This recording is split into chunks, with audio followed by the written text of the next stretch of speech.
So every day we face challenges, right? Pagising pa lang ng umaga, challenge na nga yung bumangon eh. Yeah? Every day yan, daily, meron tayong challenges. But we can arise and shine when we believe that the battle belongs to the Lord.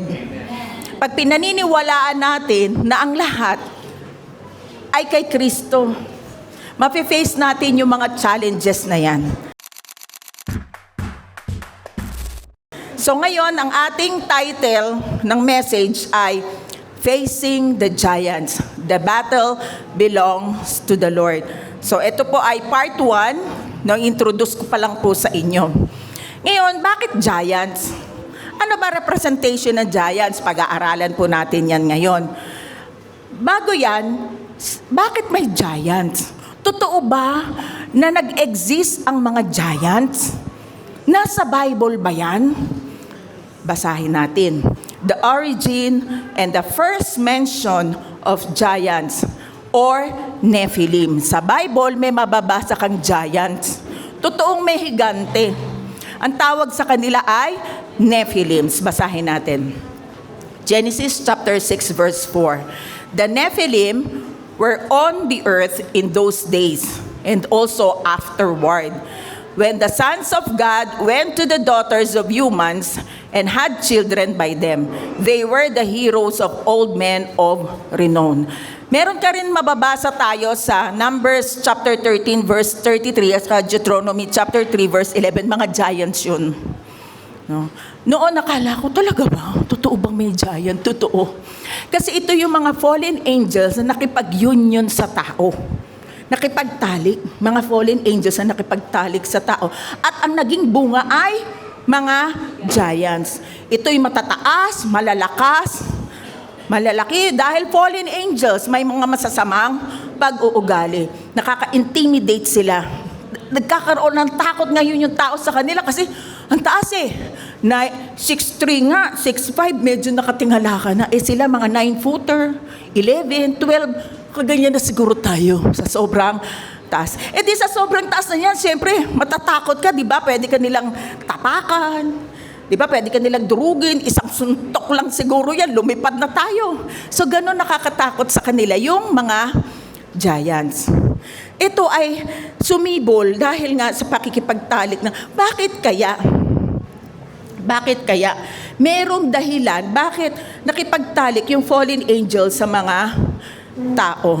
Kasi nga, gustong i-stop ni Satanas yung pagsilang ng Mesaya.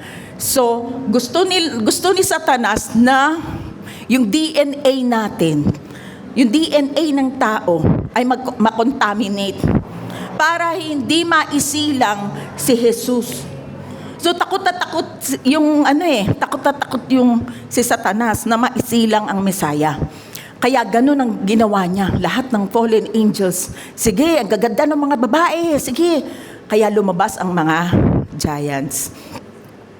Kasi ayaw niya maipanganak ang dudurog sa kanyang ulo. No? Kaya ini-stop niya yun. Amen?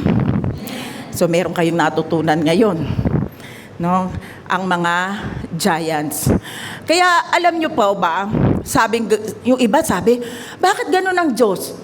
Grabe, ginunaw ang mundo sa pamamagitan ng baha. Pero alam niyo kung anong purpose ni Lord? Yung that time, yung mga tao super sasama na. At may mga giants nga noon. No, may mga giants. Ang natatangi na lang na puro nung time ni Noah ay yung pamilya niya na hindi nakakontaminate ng DNA nung Nephilim o nung mga fallen angels. Kung hindi man nakontamina, yung mga ugali ng mga tao nun masasama. So ang nangyari, para yung purpose ni Lord na isilang yung Mesaya, ginunaw niya yung mundo sa pamamagitan ng baha. So ganun tayo, tinitignan ng Lord, ayaw niya na yung mga taong maliligtas ay mapahamak. Kasi mahahawa sila ng mga taong masasama. So, ilan lang yung na save? Yung pamilya ni Noah. So, ganun po yun. Hanggang kay Noah, hanggang kay Abraham, kay Lot, hanggang kay Joshua, may mga giants. Ngayon, punta tayo kay Joshua chapter 11, verse 22, Tagalog. Wala nang natirang kalahi si Anak. Yung Anak, yan yung pinagmulan ng mga higante sa teritoryo ng mga Israelita. So, wala na sila. Pero, may natira pa sa kanila sa Gaza, Gat, at sa Ashdod. Ngayon, naalala niyo ba yung kwento na kung sino yung humarap sa giant? Si David. Si Goliath ay galing sa Gat. Doon siya nagmula, si Goliath. Dito ngayon lalaban ang isang batang shepherd o isang batang pastol na si David. Basahin natin yung summary na lang kasi kung babasahin natin yung medyo mahaba. Summary na lang ng kwento ni David sa 1 Samuel chapter 17. Si David ay anak ni Jesse. No? Sino yung tatay ni David? Si Jesse. Siya yung bunsong anak sa 8 magkakapatid. Siya ay nagpapastol ng kanilang mga tupa. Minsan, inutusan siya ng ama na magdala ng pagkain sa 3 niyang mga kuya na nakikipaglaban sa Filisteo. So that time, may labanan.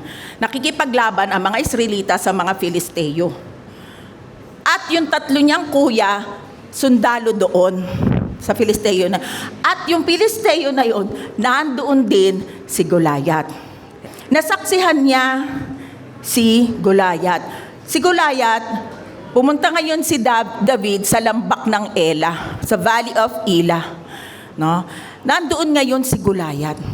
Nakita niya doon si Goliath na isang higante, isang Filisteo na tagagat.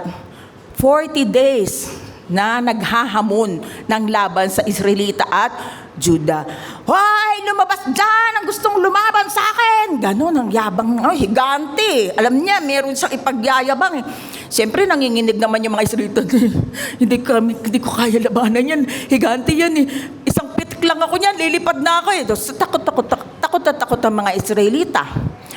Ngayon, narinig ngayon ni David na may premyo kung sino ang lalaban at papatay doon sa giant. At nagka-interes si David. Next. Pinatawag si David ni King Saul. Si King Saul, siya yung hari nung panahon na yan, si King Saul. At tinanong siya kung kaya niyang labanan si Goliath kahit siya ay isang bata lamang. Actually, siguro mga si David noon ay mga nasa 11 to 13. Talagang teenager lang si David, bata talaga. At sinagot siya ni David. Ang sagot ni David kay King Saul, kung ang oso at leon ay napapatay niya, yung napapatay ko, sabi ni David, kaya din niyang patayin ang higanting hindi kumikilala sa Diyos na buhay. Alam niyo yung niya, yung confidence niya. Kasi napapatay niya talaga yung leon at oso. Pero sa kanya, hindi yun galing sa kakayanan niya, kundi galing sa kapangyarihan ng Diyos. Kaya ganun siya ka-confident. Na kaya ko to kasi kasama ko ang Diyos. Ganon ba tayo ngayon? Kaya mo ang lahat ng bagay dahil kasama mo ang Diyos. Lahat ng challenges, lahat ng trials, kaya mo yan, kapatid, kasi kasama mo ang Diyos. Amen. Ngayon, binigay ngayon ni King Saul yung mga armor niya. Alam mo naman noon, pagkalalaban ka, grabe, mga bakal. Nakikita niyo ba yun sa movie? Yung helmet, bakal, yung dito, bakal, batang munti. Pagsusuotin mo ng bakal. So, anong ginawa ni David? Hindi sinuot ni David ang armor at espada na binigay ni King Saul. Bagkos, hinawakan niya yung kanyang tungkod, yung ginagamit niya sa pagpapastol niya. At kumuha ng ilang bato? 5 bato. Bakit 5 bato? Kasi 5 yung higante nung time na yon. Pero si Goliath ang hinarap ni David. So 5 bato. Yung isang bato na yon na ipapupukol na ni David, yun yung para kay Goliath. So, eto na. Yung 5 bato na yon, nilagay niya yung lalagyan na balat, yung bag na yari sa balat ng hayop. Ngayon, dala-dala ang kanyang tirador, lumapit siya kay Goliath. Lumapit siyang ganyan. Tinawanan siya ni Goliath, minamaliit at sinusumpa. Ano akala mo? Sabi ni Goliath. Ano ako, aso? Ang liit-liit mo pa. Alam mo yung mga panlilibak ng mga malalaking tao, mga makapangyarihan tao, nanliliit, nagmamata pobre. Ganon si Goliath. Diba? May time na ganon, no? May mga taong mapamata pobre. No? Pero, ano ang ginawa ni David? Basahin natin yung sagutan nilang dalawa. 1 Samuel chapter 17 verse 44 to 45. Sinabi pa niya, lumapit ka rito at ipapakain ko ang bangkay mo sa mga ibon at sa mababangis na hayop. Tinatakot niya ngayon si David. Kang rito, lumapit ka. Ganon. Papakain kita. No, sa mga hayop. Siyempre, yung mga Israelita nanginginig, natatakot. Pero si David, hindi. Sumagot siya. Kikipaglaban ka sa akin na ang dalay espada, sibat at punyal, pero lalabanan kita sa pangalan ng Panginoong makapangyarihan, ang Diyos ng hukbo ng Israel na iyong hinahamon. Lalabanan kita, sabi ni David. Kasi ang isip ni David, hindi siya pababayaan ng Diyos. Sa panahon ng pakikipaglaban natin, pakikipagbattle natin sa buhay, hinaharap natin. Huwag mong harapin sa sarili mo. Kasi pag sarili mo ang humarap doon, magfe-fail ka. Pero kapag ang Diyos na alam mo, nakasama mo, hinarap mo yung battle na yon, alam mong panalo ka. Amen? So, 1 Samuel chapter 17 verse 47, kasunod, malalaman ng lahat ng nagkakatipon dito na kayang iligtas ng Panginoon ang kanyang bayan kahit na walang espada o sibat. Mind you higanti siya pero meron siyang weapon. Si David, ano lang ang weapon? Tirador bato. Pero si Goliath, malaki na, may espada pa, may sibat pa, may armor pa.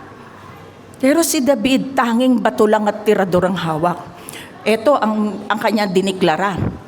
Sapagkat ang Panginoon ang makikipaglaban. Sino makikipaglaban? Sa bawat journey ng buhay natin, ang nakikipaglaban ay ang Panginoon. Angkas lang tayo sa kanyang biyaya. Amen? At ibibigay niya kayong lahat sa amin. Kasi, ang sabi kasi noong ng mga Filisteo, kapag ka natalo namin kayo, mga Israelita, magiging alipin namin kayo. Lahat kayo. Pero pag natalo nyo kami, magpapasakop kami sa inyo, sabi ng Filisteo. Talagang confident kumbaga talagang ang Panginoon talaga ang nasa puso ni David. Sa English nga, the battle belongs to the Lord. Yes, amen, hallelujah. Kapag may hinaharap ka na anumang sitwasyon, always say, the battle belongs to the Lord. Sabay-sabay nga tayo. The battle belongs to the Lord.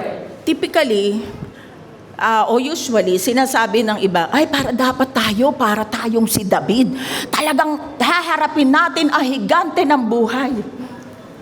Ito po ang parallel. Ang buo pong Biblia, pag binasa nyo po yan mula Old Testament at hanggang New Testament, hahanapin nyo si Hesus Kristo sa buong Biblia. Kasi si Hesus Kristo ang bida, hindi po tayo. Amen? So ngayon, makakarinig kayo na, hindi pala si David tayo. Ano ba talaga yung ibig sabihin ng story na yan? Okay, ang tawag po doon, when reading Old Testament, we are looking for Christ. Ang tawag doon ay typology. Sabihin nyo nga, typology. It means the study of how people, events, and institution in the Old Testament serve as types. Pag sinabing types, patterns or foreshadowing, parang ito foreshadowing ng pagdating ni Kristo, or symbols that point forward to their ultimate fulfillment in the New Testament, especially in Christ. So parang nakikita mo na si Kristo sa Old Testament pa lang. Andoon na si Kristo. Ano ang purpose ng typology? Purpose of typology shows the unity of Scripture, Old Testament and New Testament. One story lang. Isa lang ang story, si Jesus Christ. Amen? Reveals Christ as the center of God's plan. Strengthens faith by seeing how God's promises unfold across history. Ang kwento ni David at Goliath ay hindi tungkol sa tapang ng isang shepherd boy. Kasi usually, ang galing ni David, ang tapang niya. Hindi lang din yun ang kwento. It's a prophetic picture of Jesus Christ, our true champion, who faced the greatest giant. Ano ba yung greatest giant ng mga tao? Sin, death, and Satan. Ang kinakatakutan ng marami ay ang kamatayan. Ayoko pang mamatay. No? Kaya naman nagpapadoktor, kung ano-ano, di ba? Kasi iyan ang greatest talagang giant ng tao. Sin, death, and si Satan. Just as David fought for Israel, Jesus fought for us at the cross. No, kung paanong nilabanan ni David ang giant, si Jesus, lumaban siya sa cross. Grabe yung ginawa ni Jesus, di ba? Lumaban siya para sa atin. Ipinagkaloob niya ang buhay niya para tayo ay maligtas. Bata si David, nag-iisa lang si Jesus sa cross na siyang nagligtas sa atin. Okay, tingnan natin, baybayin natin yung kwento, typology. Number 1, David sent by his father. Sabi nga sa 1 Samuel 17:17 kanina, ano yung inutos ni Jesse? Dala ng pagkain. Sino ang nagutos? Yung tatay. Christ sent by the Father. Di ba sa John 3:16, the Father sent His Son into the world. For God so loved the world that He gave His only begotten Son, that whoever believes in Him will not perish but have eternal life. So pinadala si David, ng tatay niya, pinadala si Jesus ng Diyos Ama. Nakita niyo yung relate silang dalawa, di ba? Yung relation ng dalawa. David came not to fight for himself, but for Israel. Kanino lumaban si David? Para sa Israel. Jesus came not for himself, but for us. Si Jesus ba pumunta rito para sa sarili niya? No. For everyone. Para sa sangkatauhan. Amen? Para bang isang di ba yung rescuer, halimbawa may sunog. Yung bombero ba pupunta ba doon sa sunog para iligtas yung sarili niya? Hindi. Yung bombero papasok doon sa building para i-rescue yung tao. Ganon din ang Panginoon. Pumunta siya dito sa mundo para i-rescue tayo sa dominio ni Satanas. Next. Goliath as picture of sin, death, and Satan. Goliath mocked Israel. Inaalipusta niya ang Israel. Sino naman nag-aalipusta sa mga believers? Si Satan. Satan accuses and intimidates believers. Mababasa natin yan sa Revelation chapter 12 verse 10. So hindi titigil si Satanas. Kaya tayo dapat laging handa sa pag-pray at pagbabasa ng salita ng Diyos. Naalala niyo yung ating message about spiritual warfare. Tayo dapat laging handa. Meron tayo dapat karga ng salita ng Diyos. Kung dapat i-memorize na yan. Amen? Kasi natin yan weapon natin yan Ang weapon natin hindi espada, salita ng Diyos. Goliath looked undefeatable. Para bang walang makakatalo kay Goliath. Ganon din sa sin and death, parang wala na, ito na talaga. makasalanan na ang mundo at saka mamamatay talaga ang lahat ng tao. Parang undefeatable din. Parang walang kumbaga, hindi siya matatalo. Pero nagkakamali si Satan. Dahil si Jesus Christ, kinonquered niya ang sin and death sa pamamagitan ng kamatayan niya sa cross. Amen? So, tignan natin yung sinasabi ko kanina na, alam nyo ba, hindi naman yung 4 na gospel, yung sa New Testament, yung unang good news. Ang unang good news, o ang unang gospel, ay mababasa natin sa Genesis chapter 3, verse 15. Basahin natin. Pagkatapos magkasala ni Eva at ni Adan, agad-agad nagbigay ng good news ang Panginoon. Ang sabi niya, "And I will put enmity," open hostility, away. Mag-aaway, yung papanganak yung lahi ni Eva at yung lahi ni Satanas, mag-aaway yan. "And I will put enmity between you," si Satan, "you and the woman." Sino yung woman? Si Eva. Yung lahing mga tao. "And between your seed," si Satanas, o yung pag sinabing seed dyan, yung mga lahi, mga anak-anak. "And her seed," yung seed ni Eva, ang seed dyan ay capital S. Pertains to Jesus Christ. Yung seed ni Satan at si Jesus Christ, "He shall bruise your head." Yun daw seed na capital S, no? Dudurugin yung ulo ni Satan. Pag dinurog ang ulo, fatal yun. Ano yung fatal? Wala na siyang kawala. Diba? Ano na siya? Wala na siyang kaligtasan. Durugin mo yung ulo ng, alam mo talaga, yung mga ahas, talagang dinudurog yung ulo eh. Doon talaga mamamatay. Kasi may shell yun eh. Yung ipis, sabi ko nga sa inyo, noon din eh. Yung ulo din ng ipis eh, mamamatay sa ulo. Ganon din si Satanas. And sabi ganon, "And you shall only bruise his heel." Alam mo, tinuklaw. Ibig sabihin, mamamatay si Jesus sa cross. Pero nakalagay dyan, only. Bakit? Hindi naman nanatiling patay si Jesus Christ eh. Pagkaraan ng 3 araw siya ay nabuhay na mag-uli. Pero si Satan, meron ng kalalagyan. Tagalogin natin. "Kayo ng babae aking pag-aawayin. Binhi niya'y laging paglalabanin. Ang binhi niya ang dudurog sa iyong ulo at sa sakong niya'y ikaw ang tutuklaw." So nagkaroon ng labanan. No? Sa umpisa pa lang, ang buti ng Diyos, God is good. Sa una pa lang yung redemption ng tao, ibinigay na ng Panginoon. Agad-agad. Agad-agad. Alam niyo ba, sa Garden of Eden, nung nakain nila yung pinagbabawal na bunga, ang sabi nila, pinalayas kasi nag-disobey yang si Eva at si Adan. Kaya pinalayas ng Diyos yan. Yun yung revelation noon, pero hindi ang totoo. Kaya pinaalis si Eva at si Adan sa Garden of Eden para hindi nila makain yung bunga yung tree of life.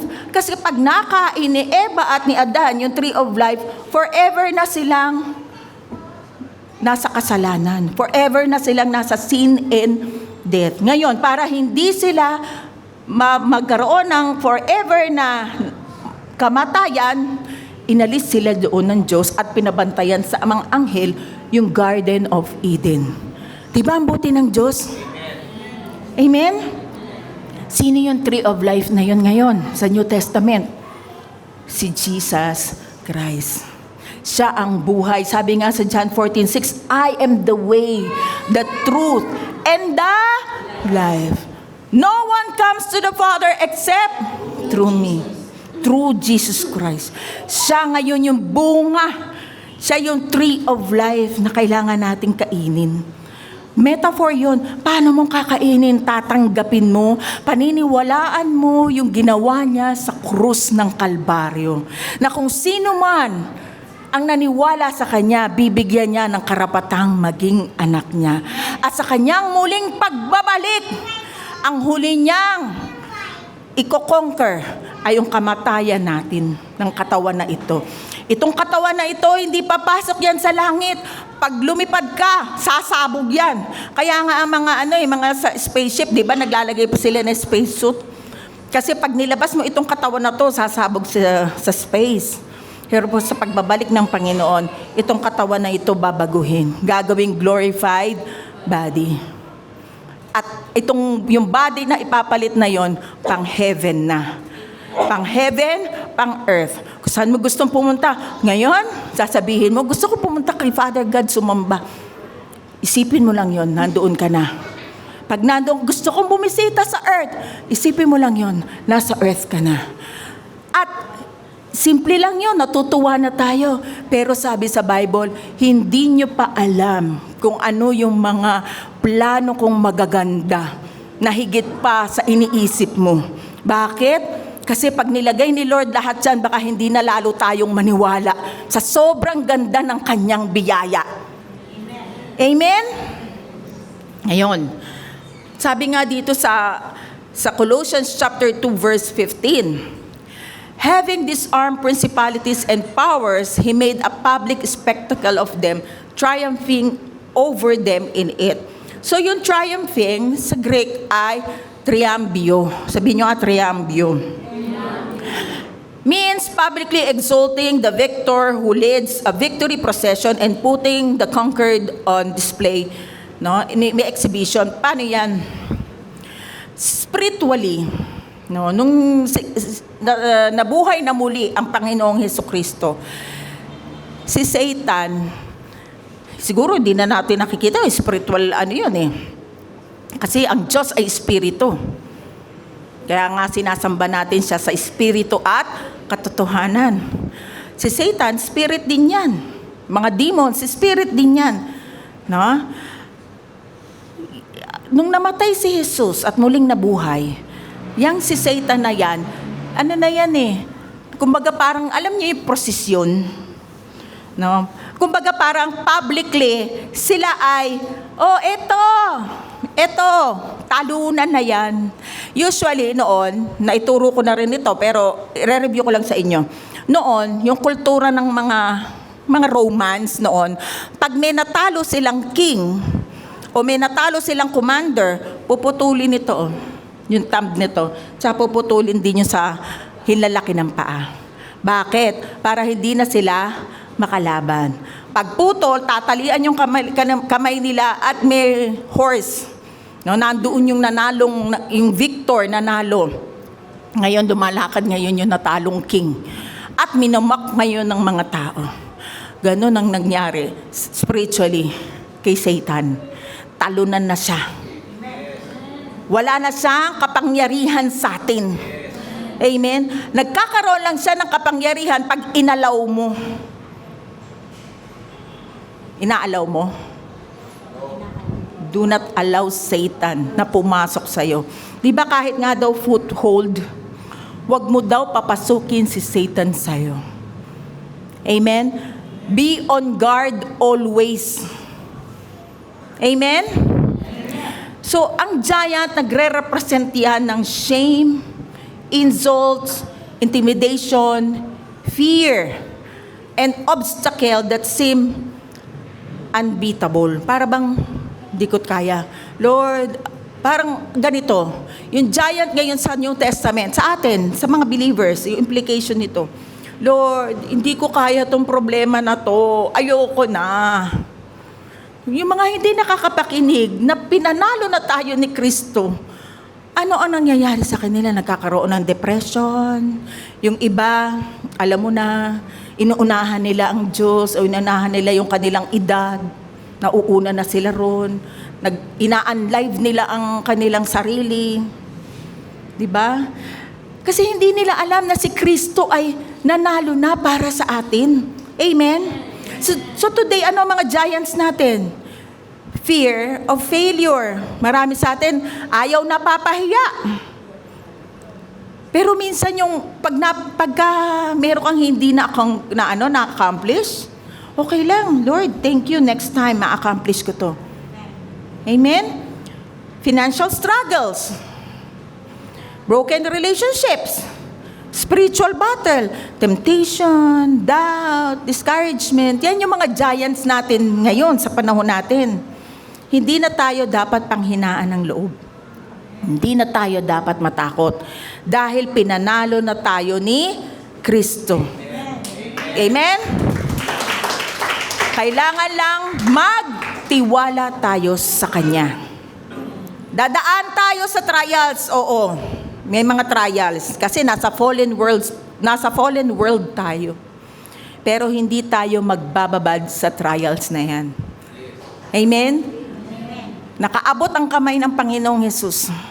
Hawakan mo lang siya. Iaahon kaya. Kumbaga parang nalulunod ka na, tara, hawakan mo 'yung kamay ko. Aangat ka ng Panginoong Hesus. Amen. Amen. Next, the weapon of victory. David's stone struck Goliath's head. Jesus crushed the serpent's head at Calvary. Nakikita niyo yung parallel? 'Di ba? May pagkakamukha talaga. Ang tumalo sa giant ay isang bato ni David. Poink. Isang bato lang yan na maliit laki ng ulo ni Goliath. At pataob siyang tumumba. Si Jesus Christ, dinurog niya ang ulo ni Satanas. Patay si Satanas. Ano na lang, kumbaga kay Satanas ngayon, maalingaw-ngaw na lang siya. Kasi nalalapit na ang kanyang katapusan.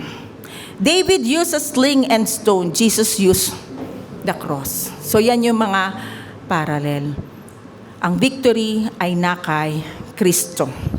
Marami ang natatakot, marami ang gumigive up. Pero paano natin ma-share yung victory na yan? Kasi maraming gumigive up We need to share the victory of Christ to others. Yung biyaya ng Diyos. Sabi nga sa 1 Corinthians chapter 1 verse 18, for the message about Christ's death on the cross is nonsense to those who are being lost. Kapag ang tao hindi tatanggap, nonsense sa kanila ang gospel, ang good news.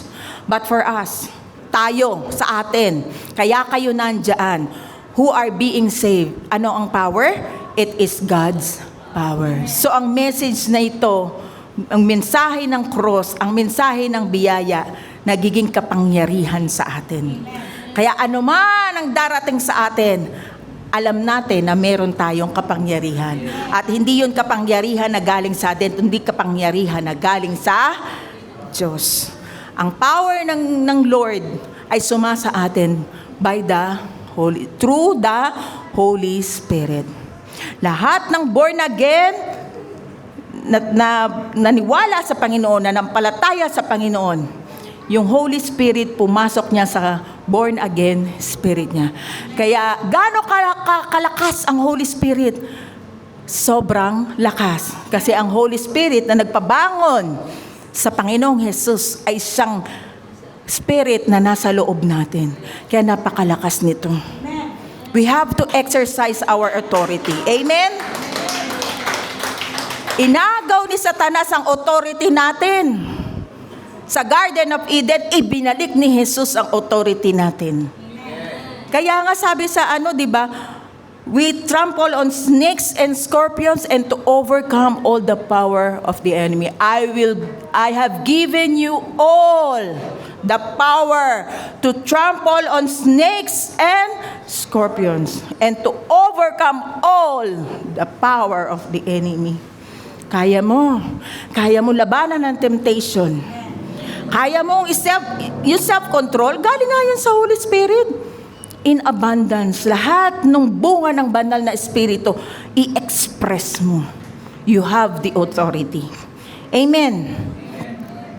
Kaya patuloy tayong mag-share ng gospel. Tanggihan ka man ng taong sineran mo, hindi ikaw ang tinanggihan. Ang tinanggihan niya, ang kaligtasan niya. A small stone defeated a giant. A wooden cross defeated the powers of hell. What looks weak in the world is strong in God's hand. The cross is not defeat. Everybody? It is victory. Victory ang kamatayan ng Panginoon dahil hindi siya nanatiling patay. Amen. Next, the victory shared.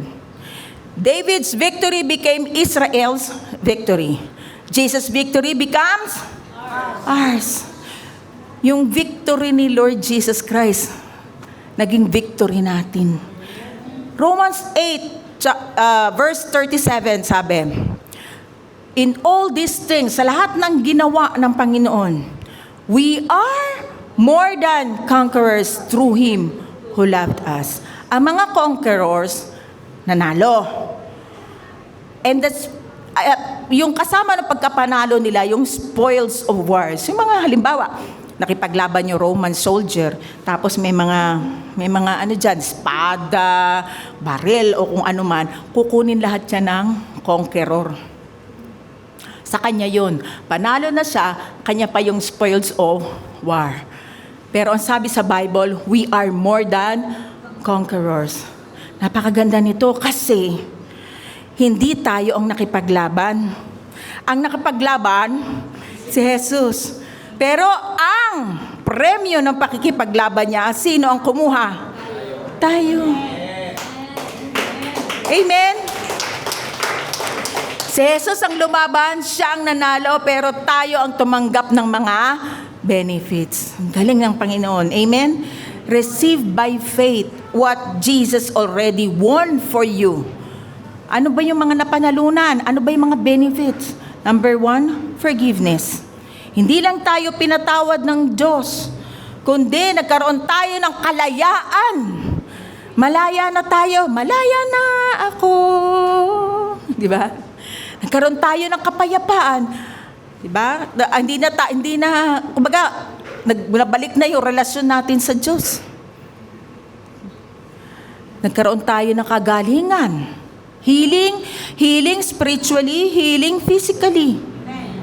Naniniwala, kung gusto mong gumaling, nasa iyo rin yan. Pero sinabi sa Bible, sa kanyang mga sugat, tayo ay gumaling na. Kahit nandyan ang symptoms, paniwalaan mo, symptoms, umalis ka na sa katawan ko kasi 2,000 years ago, pinagaling na ako ng Panginoon. Amen. At higit sa lahat, binigyan tayo ng eternal life. Yung kamatayan, matutulog lang tayo saglit. Matutulog lang tayo saglit kung papantay ang ating pa, kung hindi pa magra-rapture. Pero darating ang panahon, babangon tayo uli. Magandang benefit? Maganda? Amen. Sobrang ganda. So paano mo pang sasabihin, ayoko na, tinatamad ako sa Lord. Boring naman yan. Hindi. Kasi kung ikaw ay kung ang mind mo ay nakafocus kay Lord, sabi nga yung faith mo na kay Lord, lalo kang gaganahang maglingkod. Lalo kang gaganahang makinig ng kanyang salita. Amen? So paano natin yan gagawin ngayon? Ano ba mga natutunan natin? Paano natin i-apply sa sarili natin? Number 1, trust that Christ is always fighting for you. God's love is proactive. He sends help before we even ask. Alam nyo ba? Alam na ng Lord bago pa mangyari sa'yo yung hinaharap mong challenges. Alam na ng Panginoon, may sagot na siya dyan. Kaya lang tinitignan niya, nagtatrust ka ba sa akin? Gusto mo bang tanggapin yung binibigay kong tulong? Ikaw pa rin yun. Magre-renew ka ng mind by the word of God. Basahin natin. Psalms chapter 121 verse 7 to 8. The Lord shall preserve you from all evil. He shall preserve your soul. The Lord shall preserve your going out and your coming in. Ano ba ibig sabihin ng preserve? Di ba pagka pinipreserve mo yung isang bagay, hindi nabubulok? So pinipreserve ka ng Panginoon. From this time forth and even forevermore. Ibig sabihin na pinipreserve ka ng Panginoon. mahalaga ka sa Kanya, hindi ka niya pababayaang mabulok, hindi ka pa niya pababayaang ma-down, laging nakaharap ang tulong niya sa inyo. Amen. Number 2, you don't fight for victory. You don't fight. Hindi ka nakikipaglaban para manalo ka. Ano? You fight from victory. Lumalaban ka kasi tinapos na ni Jesus lahat ng laban. It is finished. Giants fall when Christ steps into the battle. Talaga, sobra. Yung mga giants natin, alam ko may mga giants din sa inyo, pero matatapos yan. Dahil kung si Kristo ang hinahayaan mong mag-fight para sa'yo. John 16:33, I have told you these things, sinabi na ni Jesus Christ yan bago siya mamatay, so that in me you have peace. In this world you will have trouble. Sinabi na ni Jesus Christ yan. Dito sa mundong ito may trouble ka, pero ito ang sinabi niya, but take heart, I have overcome the world. Ibig sabihin, pinanalo ko na yan. Kaya huwag ka mag-alala. May sagot na ako dyan.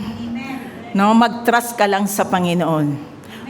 Higit sa lahat, mag-renew ka ng isip sa pamamagitan ng pagbabasa ng Bible. Amen. 1 Corinthians chapter 15 verse 57. But thanks be to God, He gives us the victory through our Lord Jesus Christ. Sabihin mo nga, panalo na ako. Dahil kay Kristo. Number 3, walk in the freedom Christ already won. Don't magnify the giant, magnify God. Yung iba kasi, nakatingin sa problema. Hindi niya tinitignan si Kristo na tinapos na yung problema mo. Lagi niya, alam mo karamihan yun yung ng mga tao. Ang kanilang iniisip, ang kanilang minimeditate, mamaya, ganito, pupunta naman ako dito yung Judith, sisingilin na naman ako, ganito, mamaya, andito na naman yung kaaway ko, andito na naman yung ganito ko, bukas, meron na naman akong, ang daming iniisip ano ang minamagnify? Yung giant. Pero kung minamagnify mo si Jesus Christ, lahat ng mga pangako niya sa Biblia, yung mga promises niya, mga yes and amen. No, ang daming promises ni Lord. Diba? Kung yun ang minimeditate mo, kung yun ang inaano mo, alam mo, mawawala sa'yo yung pag-aalala Amen? Mawawala sa'yo yun. Ang mapofokusan mo, yung kabutihan ng Panginoon. Mapofokusan mo, Lord, thank you, pinanalo mo na ako. Amen? Sa mga challenges, Lord, thank you, pinanalo mo na ako dito. Pag may umaaway sa'yo, Lord, thank you, pinanalo mo na ako dito. Amen. Sabi sa Galatians chapter 5 verse 1, it is for freedom that Christ has set us free. Stand firm. Ano sabi? Stand firm. Magpakatatag ka and do not let yourselves be burdened again by a yoke of slavery. Ano ba yung nagpapaslave sa atin? Yung mga giants. Diba? Yung mga giants, nagpapaslave ka ba doon? Nagpapaalipin ka ba sa mga alalahanin sa buhay? Nagpapaalipin ka ba sa mga kaaway? Nagpapaalipin ka ba kung ano yung harapin mo? Nagpapaalipin ka ba dyan? Minsan, nagpapaalipin yung iba sa katamaran. Hindi na ikaw yun. No? Huwag ka nang magpaalipin sa mga bagay na yun kasi binigyan na tayo ng freedom ng Panginoon. Amen? So ano uli yung tatlong beloved walk? Sabay-sabay tayo. Number 1, trust that Christ is always fighting for you. God's love is proactive. He sends help before we even ask. Number 2, you don't fight for victory. You fight from victory. Giants fall when Christ steps into the battle. Number 3, walk in freedom. Christ already won. Don't magnify the giant, magnify God. Amen? Pinakamaganda yun, don't magnify the giant, magnify God. And iiwan ko ang beloved thought. Arise and shine. The battle is finished. The victory is ours in Christ. O kaya, ulitin natin yon. Rise and shine. The battle is finished. Tapos na ang laban.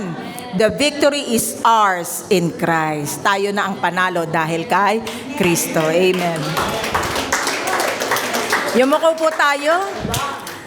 At sa mga hindi pa po tumatanggap sa Panginoong Hesukristo, ito na po ang pagkakataon na tanggapin niyo po siya. The salvation is right now. Sumunod kayo sa panalangin ito. Panginoon, patawarin niyo po ako sa lahat ng aking mga kasalanan. Sa krus ng Kalbaryo, ako'y naniniwala na ang lahat ng aking mga maling ginawa ay kinuha niyo na po. At sa muli niyong pagbangon, ako ngayon ay bago ng tao. Bagong nilalang. Salamat po. Ako'y pinatawad niyo na. Isulat niyo po ang pangalan ko sa aklat ng buhay. At mula ngayon, Panginoon, kayo na ang maghari sa aking puso, sa aking buhay. Tumayo na po ang lahat. Panginoon, maraming pong salamat. The victory is ours. Pinanalo niyo na po kami, Panginoon, sa laban ng buhay. We can arise and shine dahil pinanalo niyo na nga po kami. Salamat po, Panginoon. Ano man po ang challenges na harapin po namin sa araw-araw, alam namin na maluwag ito, Panginoon, sa amin dahil ginagabayan niyo po kami at tinuturuan, hinahayaan, Panginoon, na lumakad sa inyong katwiran. At Lord, sa mga merong mga hindi naramdam ngayon, sa damdamin nila, sa mga emotions nila, Panginoon, kayo po, Panginoon, na mag-comfort sa kanila. Pati po, Panginoon, na may nararamdaman sa kanilang physical na pangangatawan mula ulo hanggang paa. Lord, pinagaling niyo na po ito 2,000 years ago. Kaya sa pangalan ni Jesus, lahat ng sakit na meron sa katawan mo ngayon, kapatid, sa pangalan ni Jesus, lumayas ang lahat ng espiritu ng sakit sa katawan mo in Jesus' name. In Jesus' name. Wala kang karapatan, Satanas, sa katawan ng aking kapatiran, sa pangalan ni Jesus. Lord, thank you sa immune system na pinalakas nyo na po, Panginoon, sa bawat isa. Sa mga naniniwala, Panginoon. Lord, salamat. Salamat sa mga instant healing. At salamat din po, Panginoon, sa mga process na binibigay nyo po, Panginoon, sa kagalingan. Pero sa amin pong puso, pinagaling nyo na po kami. Salamat po, Panginoon. At sa mga challenges na haharapin po namin araw-araw, thank you. Victor na po kami. Panalo na po kami dahil pinanalo mo na kami sa krus ng Kalbaryo. Maraming pong salamat at iningatan nyo na po ang bawat isa. Wala pong madidisgrasya, wala pong magkakasakit sapagkat, Panginoon, ang proteksyon nyo ay sa amin. For no weapon formed against us shall prosper, and every tongue which rises in judgments against us, we shall condemn. In Jesus' name. Salamat po, Panginoon, sa inyo po lahat ng papuri at pagsamba sa pangalan ni Jesus. Ang lahat ay magsabi ng Amen. Lahat ng pangako mo sa'kin ay oo. Sa bawat laban, tiyak ang panalo. Ako'y nasa lilim na lumikha ng mundo. Sa bawat hakbang ako'y ginagabayan. Saan man naroroon, laging pinapabot.